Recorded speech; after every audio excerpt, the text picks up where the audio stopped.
am Sumanduran, and I am going to show you how to handle the liquid chemicals during the laboratory.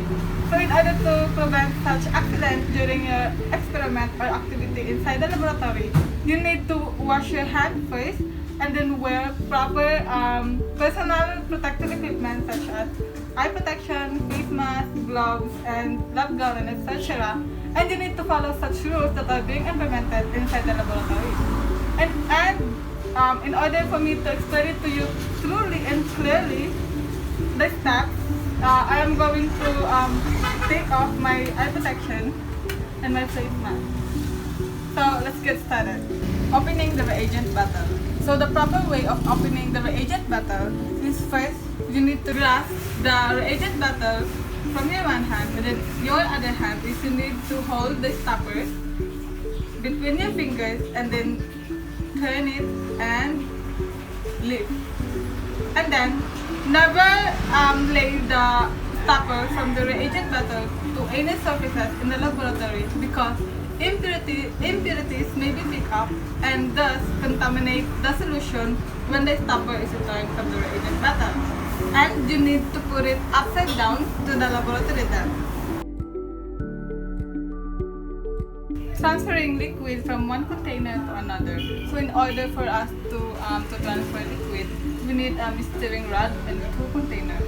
So you need to put the stirring rod to the lip of the container that holds the liquid, and then pour the rod to the inside wall, and make sure to touch it to the inside wall of the receiving vessel, like this.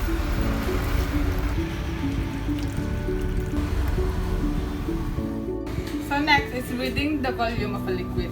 So for exacting volume measurement of a liquid, in a graduated cylinder, pipettes, burettes, and volumetric flask, a solution is read at the bottom of the meniscus.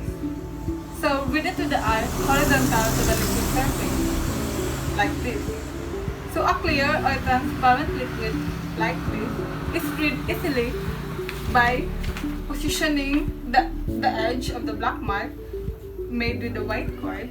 Put the upper edge of the black mark made with a white cord to the lower portion of the liquid.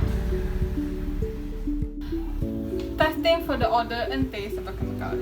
Chemicals should not be tasted nor tested for odor unless specifically to do so. Working with the toxic vapors must be done or ventilating good. And in order for us to test the odor of the substance, we just need to waft a bit of the vapors towards our nose, just like this. And always remember, do not inhale the vapor directly from the test tube, and do not hold your face directly over the vapor. Okay, the last but not the least is the heating of liquids. Actually, there are 4 ways of heating of liquids, which is the test tube, early Mayer flask, beaker of flask, and hot water bath.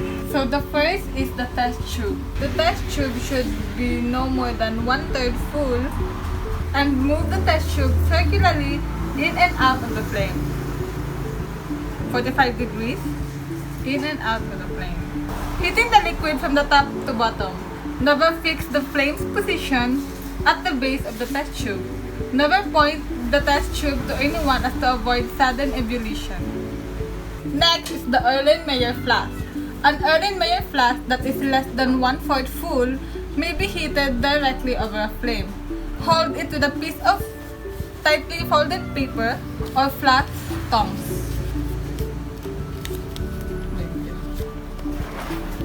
Just like this. And gently swim. Do not place the hot flask on the laboratory bench. Allow to cool by setting the flask on a wire gauze. The third is the beaker or flask. So this is our wire gauze, our beaker, our flame, and our stirring rod.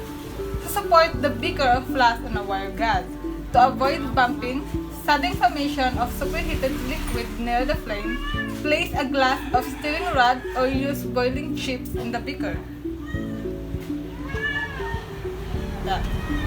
Position the flame directly under the tip of the stirring rod.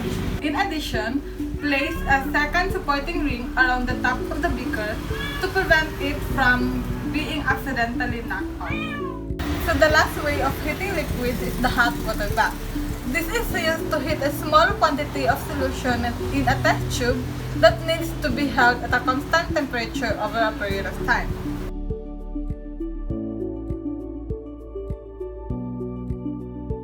If the solution is to be heated in a beaker or Erlenmeyer flask, use a large beaker as the water bath filled about 1/4 full and heat to the desired temperature.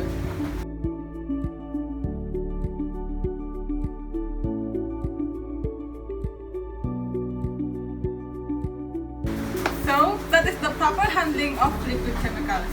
I hope you learned something and thank you for watching.